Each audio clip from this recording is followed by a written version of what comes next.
Late night television is something that I grew up watching and at times worshiping. I mean, there were ways in which Johnny Carson defined a certain kind of cool. And then David Letterman came along and defined cool a different way by essentially rejecting the notion that there was anything good on late night television and that he might as well be throwing watermelons off of tall buildings for all that it mattered. And I thought that was completely brilliant too. And like a lot of American males, I tried to be David Letterman for a while. But it's changed now, right? It's just not as fertile in terms of ratings and money and resources and influence. We're going to talk about the past, present, and future of late night TV.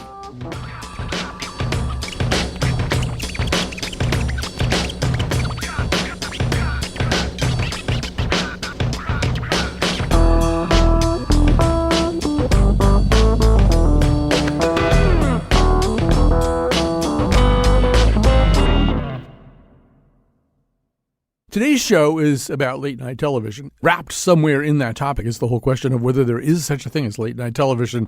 So many things have kind of migrated to timeless streaming slots.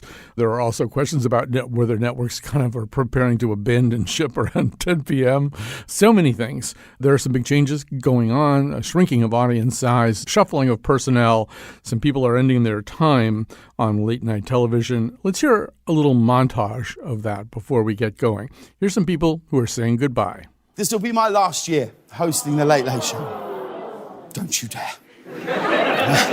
I really think in a year from now, that'll be a good time to move on and see what else might be out there. Hi, welcome to Full Frontal. I'm Samantha Bee. Full Frontal with Samantha Bee has been canceled at TBS. The recent 7th season of the Emmy-winning late-night series will mark its last at the cable outlet. So we're going to go on a little summer hiatus. What are your guys' plans? Summer hiatus, yeah. Listen, I spent the last couple of days shotgunning various alcohols, so I'm going to probably keep doing that over the summer. A comedic pair who shook up the late-night talk show scene are ending their program and their partnership. Daniel Baker, known as Jesus Nice, and Joel Martinez, known as the Kid Mero. The tweet said they'll be pursuing separate creative endeavors moving forward, calling it a good run. I don't know if I mentioned, it is my final episode of the Daily Show with Trevor Noah. And don't be sad. I know a lot of people are sad, but please don't be sad. You should be happy that an African leader is peacefully leaving power. That's never a guarantee. Thank you again for being here, bro. This has been fun. All right. I think all of that was self-explanatory, but in case it wasn't, yes, you were hearing James Corden and Samantha Bee, Jesus and Mero, and Trevor Noah, of course, leaving The Daily Show. Here to talk about the present and future, and maybe a little bit of the past of late-night television, Eric Deggans is NPR's television film critic. He's been with us other times before. Eric, welcome back. Happy to be here. So much has gone on here, but I mean, you know, I'm older than you are. I grew up with Johnny Carson and all the people who tried to be Johnny Carson after him. And there was sort of a sense that late night television was this place where production values dropped pretty fast. You could hold up a piece of cardboard with a joke taped to the back of it, you know, and just do that. And you could kind of get away with it. And standards and practices loosened up a little bit. You could tell a joke that Andy Griffith wouldn't tell, you know, and so that was sort of some of the fun of late night television. I think it was also designed not to be overstimulating because people were kind of watching it as they fell asleep. But so much has changed. So much has altered in the media universe. And I guess maybe the first question is, you know, when you think about those departures and where things are right now, how optimistic are you that there'll be something recognizable as, say, late night comedy shows 5 years from now? Well, it's hard to know because late night television has historically, I mean, I know that for people who are just consumers, they think of it as, oh, late night television is Johnny Carson, or late night television is David Letterman, or it's Stephen Colbert. But for those of us who study this stuff, it's really about like, what is the purpose of the show, right? So when Johnny Carson was the king of late night television was a capper to the day for viewers. It was a way for people to kind of ease into slumber, and sort of ease into slumber was like the coolest cocktail party available, right? He was an affable host. He'd bring on these great celebrities. They poke fun. And in the monologue, you got a chance to hear Johnny sort of give his take on what had happened that day. And, we didn't have the internet, obviously. We didn't have all these things telling us about what happened this day. So for some people, it might even be the first time they were hearing about what happened that day from Johnny Carson and his really smooth kind of delivery. So then David Letterman comes along, and his show is aimed much more towards young viewers, and in particular aimed towards college-age viewers and maybe like really hip high school viewers. And it's a pretty male thing. He didn't have hardly any female writers on the show, and the target audience was male. Now the question is like, what is late night? What's the purpose of a late night TV show?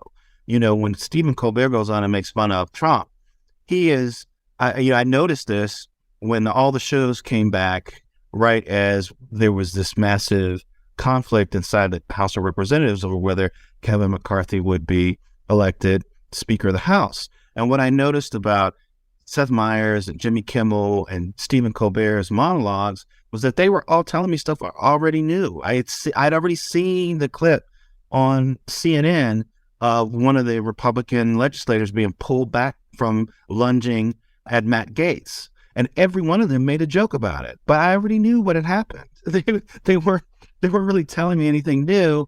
And the joke was, it was funny. It was funny, but, sort of like I'd already kind of thought of that. You know what I mean?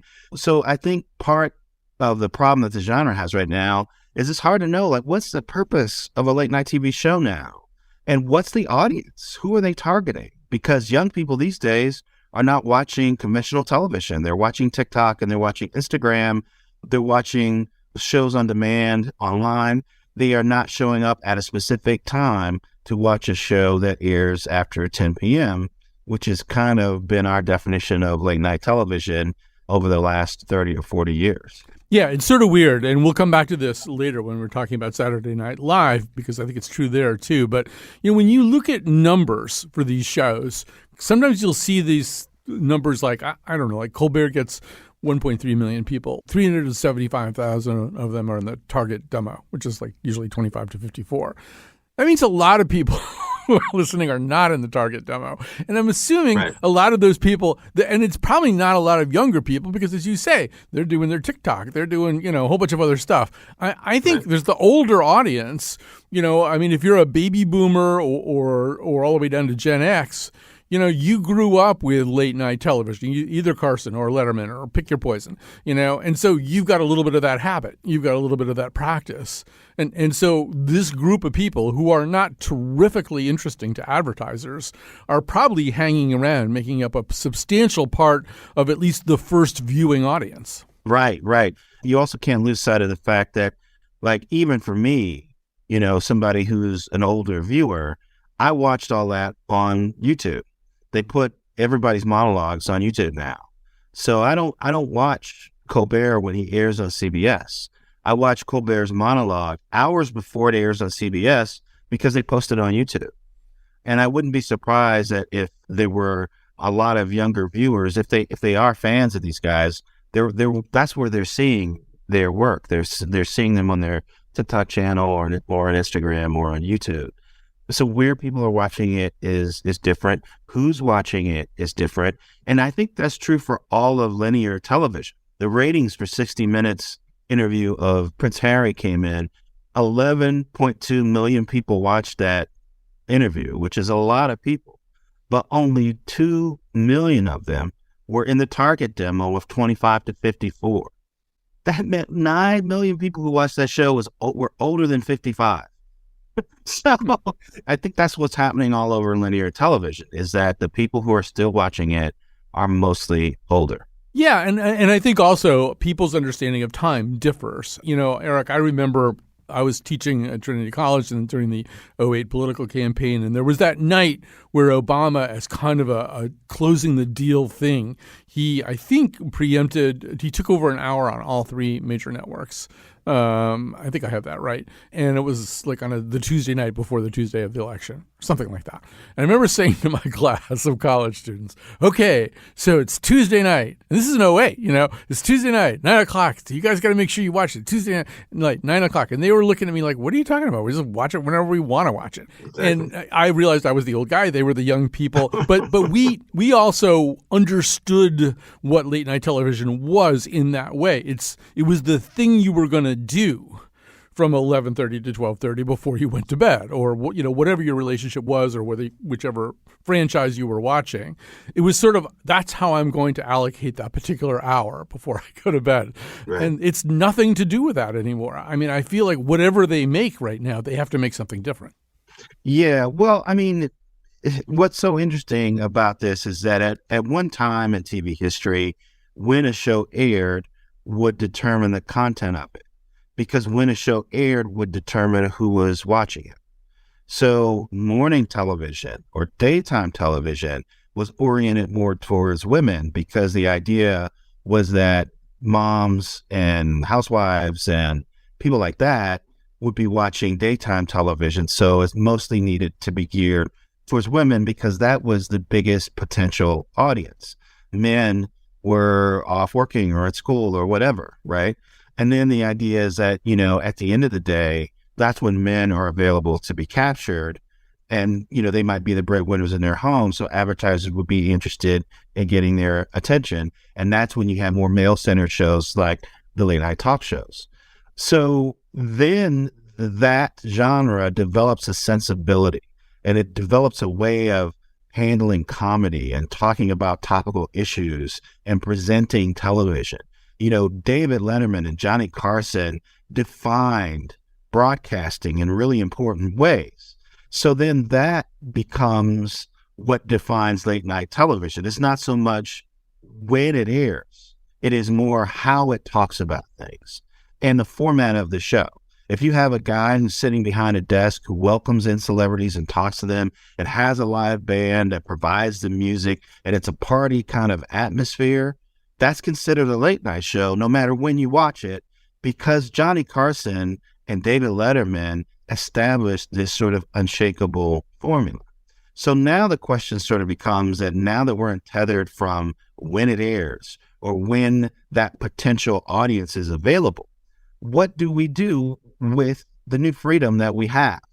Is there so much freedom that it kind of cannibalizes the genre and you can't recognize a late night show for a late night show? I mean, I think there's still a sense that it's got to be topical. It's got to talk about stuff in the news. It's got to be funny. It's got to be revelatory in some way. And, it may or may not include other celebrities coming on the show and talking about themselves or talking about the world or, talking about their latest project, right? I think that's sort of the sense of what a late night TV show is. But, there are shows like that, Ellen DeGeneres had a show like that aired at 4 o'clock, 3 o'clock in a lot of time zones. That wasn't considered a late night show. Why wasn't it considered a late night show? Well, because in typical TV land, it didn't air on late night, but also because its target audience was female and the way it talked about issues was lighter. And, just had a totally different tone and sensibility than a show like Stephen Colbert's Late Show. So now I think the challenge for people who make this kind of television is, what is a late night TV show? And how can you create a show that draws people, the traditional viewers on the traditional television? Like CBS has got to hire somebody to take over for Corden. And I was just talking to a CBS executive yesterday. I'm in Los Angeles now for a conference of TV critics. And I was just talking to a CBS executive yesterday about this. And they're taking pitches from producers to say, okay, what kind of show are we going to do once Corden leaves? And, there's one of the ideas in the air is maybe, you don't have one host. Maybe you have rotating hosts, whatever. They're at the point where they're just willing to consider whatever creative, interesting idea people might want to pitch to them. But the point is, they're willing to say, okay, present us something we haven't seen before. Present us something that's different than the mold. So I think that's kind of where we are. This is a crucial moment for late night television, because between replacing Corden and replacing Trevor Noah, both of those are owned by Viacom Global, or Paramount Global, I think is the company's name now.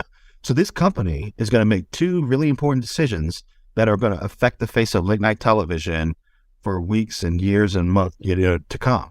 And so they have to choose wisely, and they have to choose in a way that allows the genre to go forward at a time when there's a lot of uncertainty about what even a late night show is or what it should look like.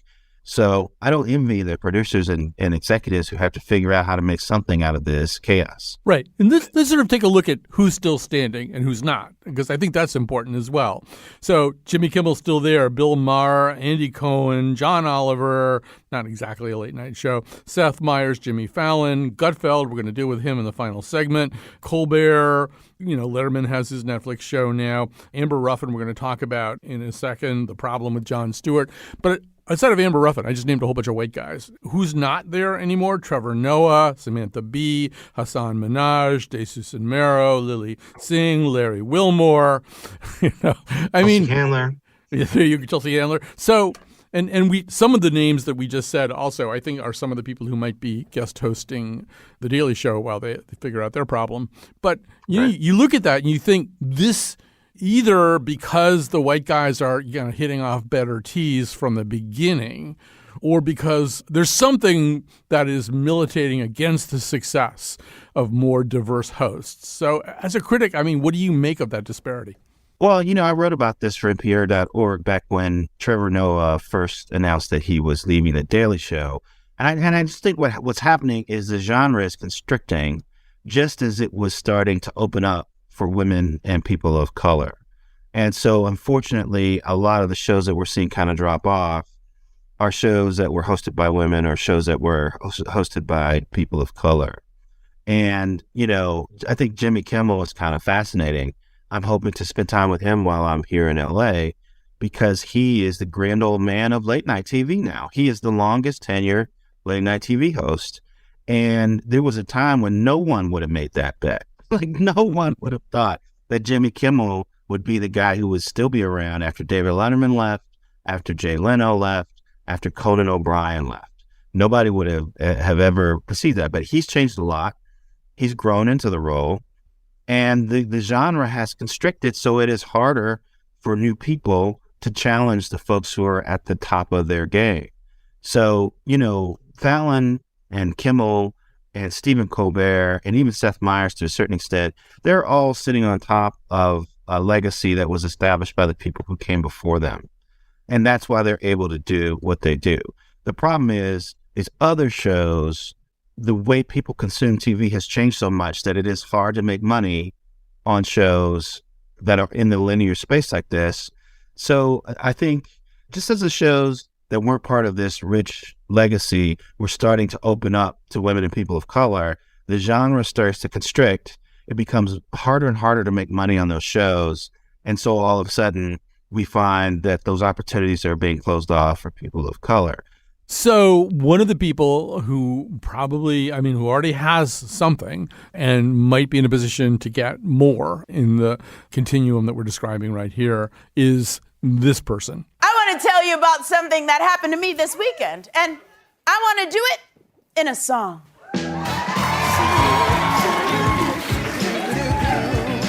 Yeah, shoo-ba-doo, shoo-ba-doo, shoo-ba-doo, yeah. I was shopping at the Whole Foods, scrolling down aisle 3, and I saw a white woman. She was walking up to me. I knew just what was coming. Baby, it was too late. I knew the next words out of her mouth were gonna make a girl irate. She asked me, excuse me, where's the bread? I rolled my eyes, and this is what I said. Do I look like I work here? Lady, I don't work here. I don't have a name tag, freaking raggedy hag. Do I look like I work here? Lady, I don't work here. Black people also go to the store. So that's Amber Ruffin. Eric Deggans, for people who don't know the name, explain who she is and what's going on with her and her career. Yeah, Amber's amazing. So she is still a writer a producer on Late Night with Seth Meyers. And one of the cool things that Seth has been doing, he realizes the way white men have sort of dominated this space. So he has had taken younger staffers and female staffers and people of color and gay staffers and allowed them to do their own bits on the show so that they could be featured a little bit and he could shift a little of the spotlight to them. So Amber Ruffin had a couple of great bits. She has one that's called Amber Says What, where she comes on and says, I was watching the vote for the House of Representatives speaker and they didn't vote for him. And I said, what? And so that kind of took off. And then they had another bit with her and Jenny Hagel, who is a Latina and is gay, where they had jokes that Seth can't tell. So Amber, who's Black, and Jenny would tell jokes about gay people and Latinas and Black people that a white guy couldn't tell, right? That was their joke. So that bit kind of took off. And so everybody could see that Amber was kind of a talent. So Peacock sort of picked up a show that she spun off, but they're on streaming. And she's just an amazing talent. She's a fresh voice. She's an unapologetically Black woman who talks about Black culture and pop culture and politics and how all those things intersect. But now she seems to be at the point where it's like either NBC needs to give her a show or maybe she needs to think about going somewhere else. And I don't know what she's thinking. I haven't talked to her in depth about this, but I do think that she's kind of reached a point where all the hit people in show business know about her show and love it and want to see her take the next step. And the question is the next step a late night TV show for her? Because I think one of the things that Trevor Noah's departure and James Corden's departure is teaching us is that these shows are a grind. And people who can make a lot of money and be famous doing other things will often choose to do it because doing the show is hard and it doesn't make enough money to justify them staying in the job. Trevor Noah is going to make much more money as a touring stand-up comic than he ever would as the host of The Daily Show. And, it was my sense from talking to people close to what happened there that he wanted to work less. He wanted more weeks off.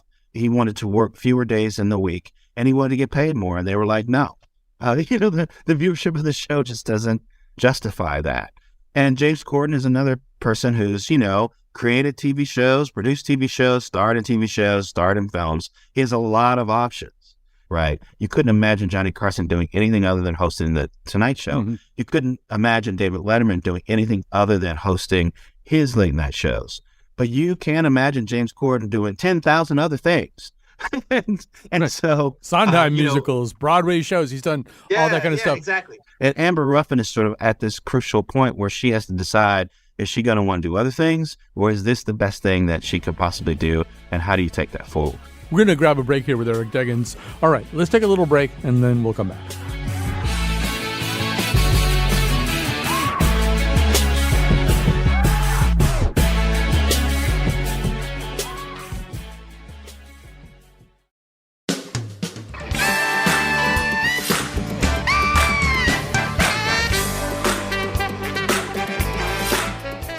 Okay, that's obviously the theme music to Saturday Night Live. If you should have a Pavlovian response by now, understanding that. With us is Eric Deggans, NPR's television critic. So we've been having a conversation about sort of essentially weeknight, late night television.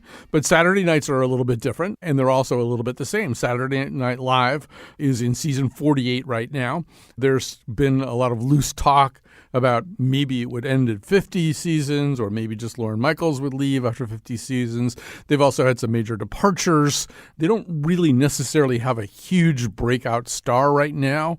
Kenan Thompson has kind of been holding down the fort, maybe their best known cast member at this point. Bowen Yang's kind of a breakout. Maybe there's some other people that I'm skipping over. If so, sorry. But Eric Deggans, this is another long-running franchise, a really long-running franchise that doesn't necessarily know, I don't think at the moment, whether it's going to be here in, say, even 3 or 4 years. Well, I don't know. I guess what I would say about Saturday Night Live is one of the things that I think has kept Saturday Night Live going is that NBC could never replace it with anything that has nearly the cultural impact, pop culture impact of Saturday Night Live. So it wouldn't make sense to cancel that show until it was on its very, very last legs. And it's not near that now. I mean, the show has gone through a lot of transition periods where the cast might not be as scintillating as it was in the past. and they're rebuilding and they're trying to figure out what their new voice is. They've had many moments like that in the history of the show. And it seems like that's what they're going through right now. And, Lorne Michaels said that basically the pandemic sort of kept people from leaving the show who normally would have left years earlier because Hollywood was at a standstill. And, quite naturally, the people who were already on Saturday Night Live wanted to stick with something that they knew was reliable and that was working for them. So once the pandemic eased and, more film projects emerged and people had more opportunities, they decided it was time to leave, and they all left around the same time. That's what he says. I don't know.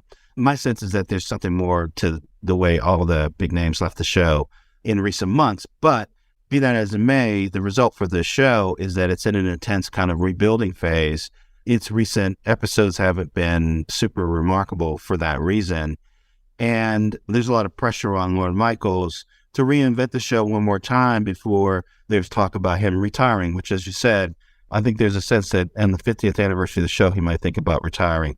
Right now, what they really have to do is figure out what their new voice is for this new iteration of the show where so many ace performers have left. It's not just that they're well known, it's that they were so good.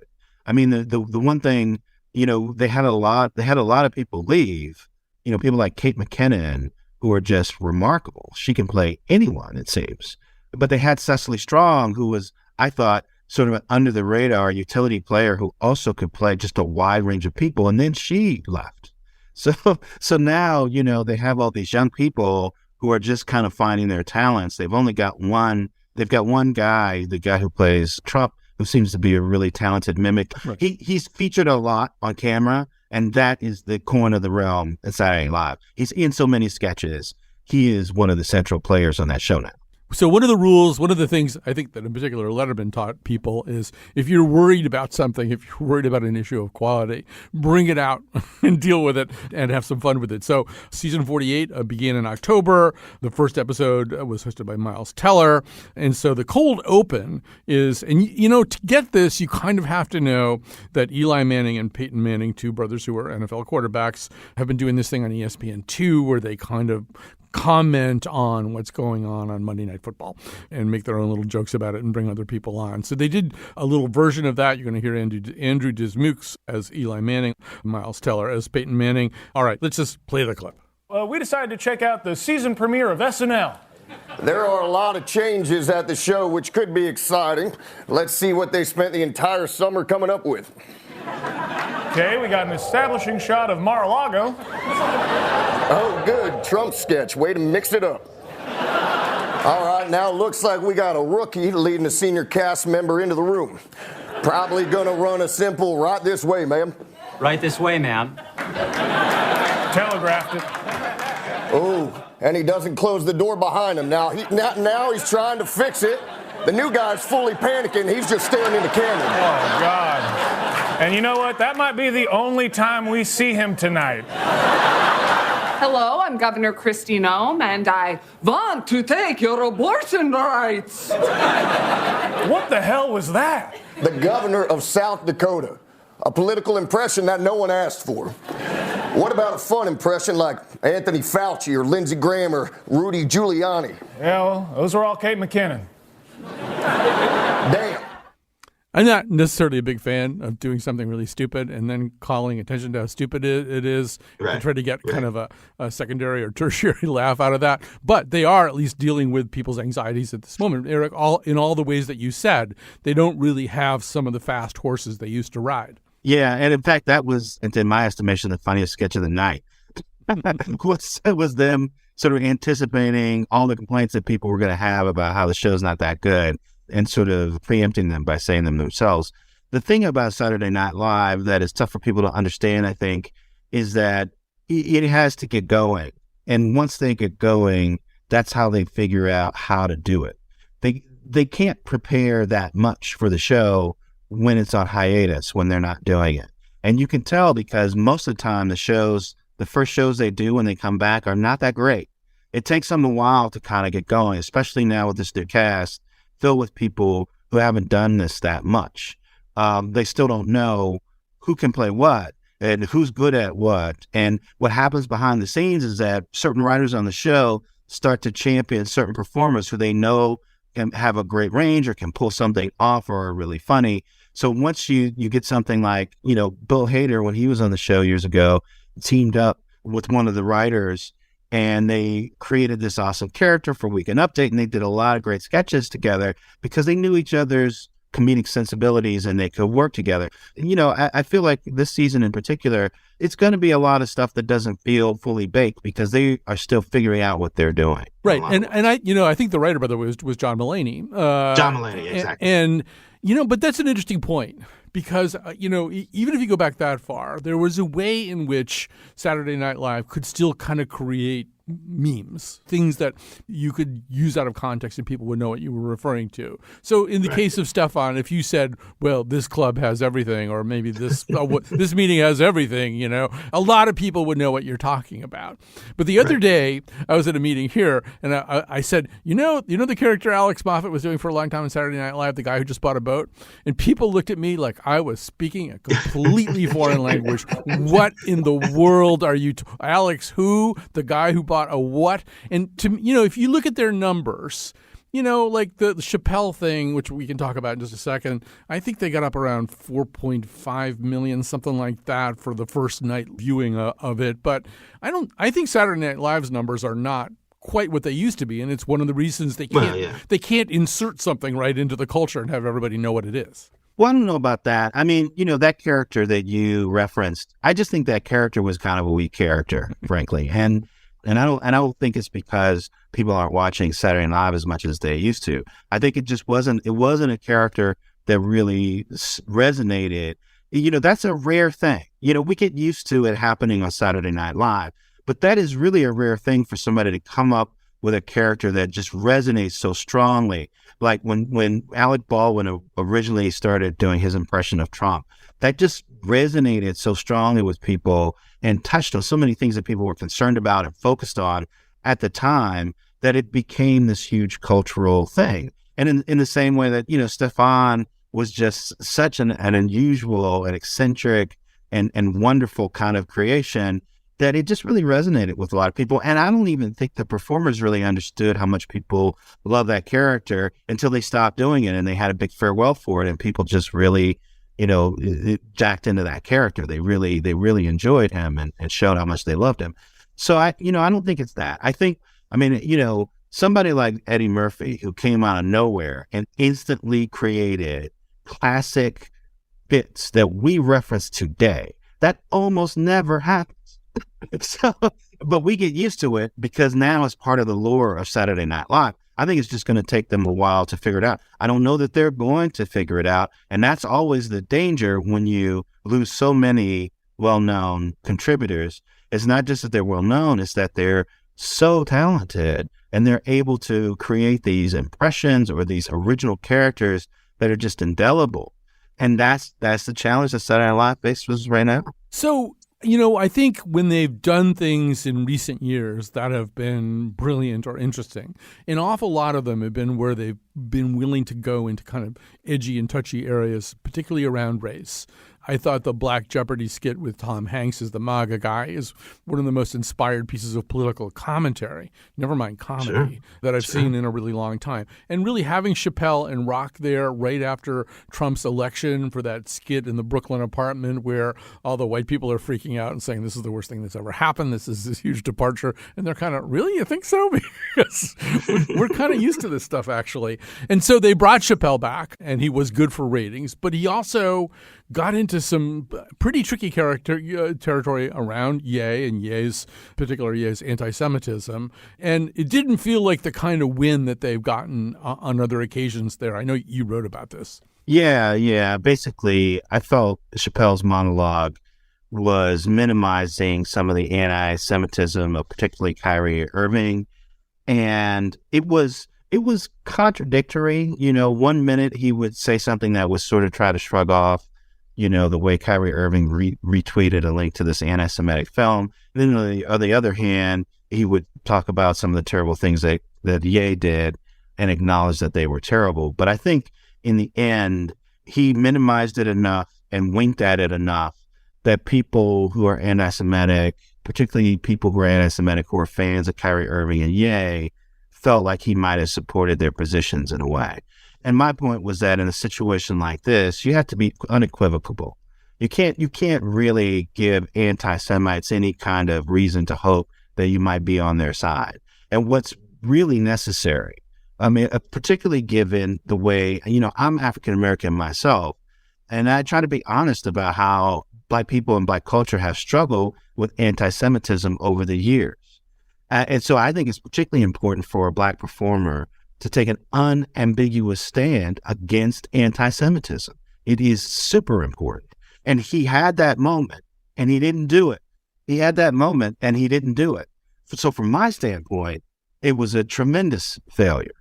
And it encouraged Dave Chappelle's fans to adopt a similar ambiguity or shrugging of the shoulders about anti-Semitism that I also thought was terrible. And to me, it also showed how, SNL stepped up to a moment where they really could have distinguished themselves. But we already knew from Dave Chappelle's last Netflix special that he was problematic and that he was out there advancing these views. In his last stand-up special, The Closer, he was saying stuff that was transphobic and that was homophobic.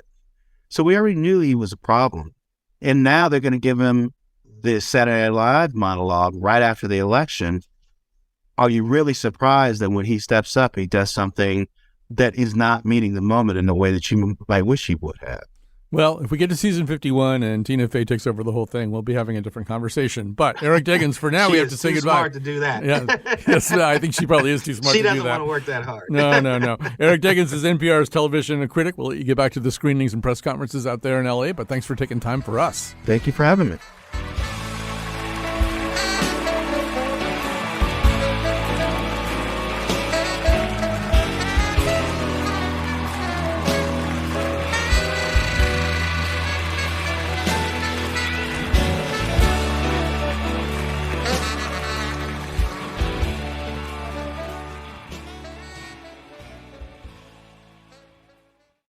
So usually at this part of the show, I have to thank a few people. Yeah, it's usually 2, 3, 4 people. Not this time. It's me and Jonathan McVance doing this show. And he's running the board as technical producer. Kat Pastor isn't here right now. I should tell you, we're recording this whole thing kind of a day before it airs, which is also a little unusual for us. So let me just quickly tell you, I can't unfortunately pin down the year. I guess maybe it must have been in the 90s. I got the decade anyway. But for many, many, many, many years, I was a contributing editor at Men's Health as one of my 18 different jobs. And so there was a day where I had to meet some editors from Men's Health in New York. They're based in Emmaus, Pennsylvania, and they're would always seize any opportunity to go anywhere that wasn't Emmaus, Pennsylvania. So they wanted to meet me in New York City. So we're walking around the city talking, and there was a new editor. He'd just taken over. And he was a little different from the people I'd worked with in the past. He was funny, but funny maybe in a way that I wasn't 100% comfortable with sometimes. He also smoked a lot. And I didn't really have a big problem with him, but I turned to my editor, a guy named Peter Moore, and said, as usual, keep him away from me, keep everybody away from me. You're my editor, the only person I want to talk to. Anyway, that person is Greg Gutfeld. He is now, I think you sort of have to say, as Constance Grady, a senior correspondent on the culture team for Vox, is about to tell us, a pretty unexpected, at least by a lot of us, success as in doing kind of a late night comedy show, but on Fox. This isn't the first time we talked about the show. We talked about it right when it debuted. But Constance, since that time, Gutfeld has kind of strung together some pretty interesting numbers, at least in terms of audience size. Yeah, absolutely. Greg Gutfeld is averaging 2 million viewers every night on Fox right now. That means that he is outperforming not just his fellow cable late night co-hosts like Trevor Noah, he's also outperforming the network stalwarts like Stephen Colbert. He's basically the biggest name in late night right now. Right. It's a weird show in the sense that what he does is it's almost kind of a house comedy show for Fox. I mean, the format is kind of unusual. Typically, he's sitting in a sort of a circle with 4 guests, I think, typically. A lot of them are Fox News personalities. They're not comedians. They're not people who have movie clips they want to show anybody. They're just kind of people who are on Fox News on other shows. And then there's like some guy who's in WWE or something. And there's a lot of also inside Fox jokes. Like, I don't know what a reverse Kilmeade is, but, apparently that's a joke that you think is really funny if you watch a lot of Fox News. But Constance, it does seem like a show that's predicated on the people who are watching it having also watched a lot of Fox News content. Yeah, it's kind of like the Marvel Cinematic Universe. Like, a lot of the show is just Easter eggs for other Fox content that, like, if you're into that thing, is really exciting to kind of get and decode. And if you're not, will just whoosh right over your head.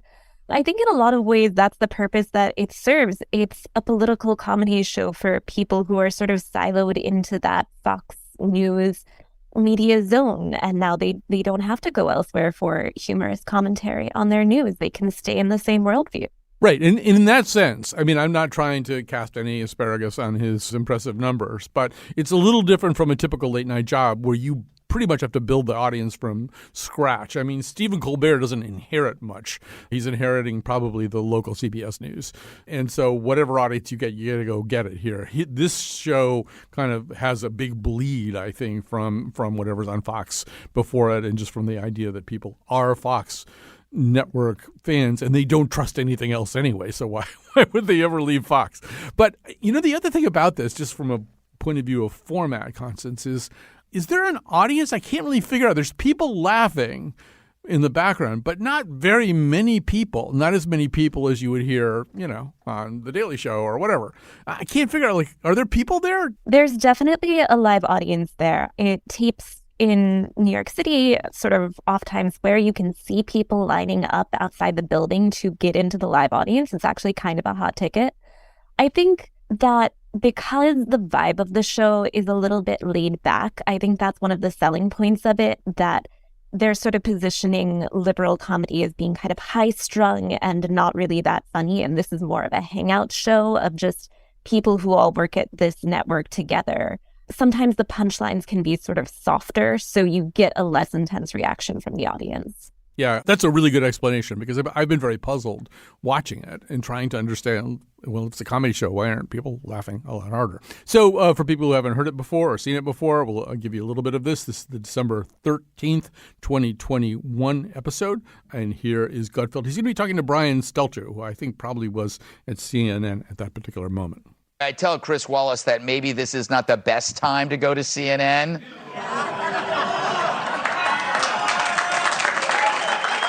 It's like being on the Patriots and asking to be traded to the Jets. And what a surprise. Instead of doing a segment on the alleged pedophile in their midst, CNN's fabricating fart pillow uses Wallace to deflect. Chris Wallace is one of the journalists that is at Fox who stands out like a sore thumb because the network has become more and more radicalized, both in the Trump years and now in the Biden years. Wallace sticks out like a sore thumb. That's an unoriginal metaphor, Captain Jowls. It's been used more times than your waffle iron. You should have said, Chris Wallace sticks out like my belly when I undo my bathrobe after dinner. And Fox is radicalized? If only Weight Watchers could radicalize you, Brian. There's so many things to talk about here, but there's sort of a way in which comedy has a political divide. There's a way in which we sort of think, I think those of us who are kind of left of center, we think that the comedians that we like are funny, the late night hosts that we like are funny. We probably don't think Greg Gutfeld is funny. But I don't know. This is something that you wrote about a little bit. The sort of I think we have an idea that conservatives can't do comedy, and that's clearly not right. Yeah, I think that's an idea that a lot of liberals really fell committed to in the Bush era, when The Daily Show was, the hippest comedic show in town. And that was so squarely aimed at doing sort of center-left satire on conservatives. But that comedic landscape has really changed in the time since then. It's been about 20 years now. And things have shifted around almost by their nature. Things that seemed very cool 20 years ago are going to stop seeming so cool to young people in the present. So Fox News has been trying for a very, very long time to get a conservative equivalent to Jon Stewart's Daily Show going. And with Greg Gutfeld, they seem to think they've cracked the code. Yeah, and we should say that, in the 80s and 90s, a lot of people on Saturday Night Live were very conservative and continue to be. I mean, not just Dennis Miller, but Victoria Jackson and John Lovitz, David Spade to some degree, pretty conservative, Adam Sandler to some degree. So this is not the first time a conservative has done comedy. And Bill Burr, I think, among comedians, although I don't think he's really politically conservative, he's now kind of specialized in going out there and just shocking people with, what sounds like pretty sexist commentary and just anything that might violate people's sensibilities. Chappelle, as we've said, is doing the same thing. I mean, in a way, Constance, one thing that is happening is we're sort of sorting out a new landscape of things that you can say, things that you can't say, things that will alienate a certain percent of your audience. And some of these people are just kind of saying, I don't want to live with any limits at all. And that becomes their comedy. Yeah, absolutely. And there is a strong American comedic tradition that they can sort of ally themselves with that way, right? Like, we think about Lenny Bruce getting arrested for violating censorship laws. And of course, all he was doing was saying dirty words in public, but he did serve actual jail time for that.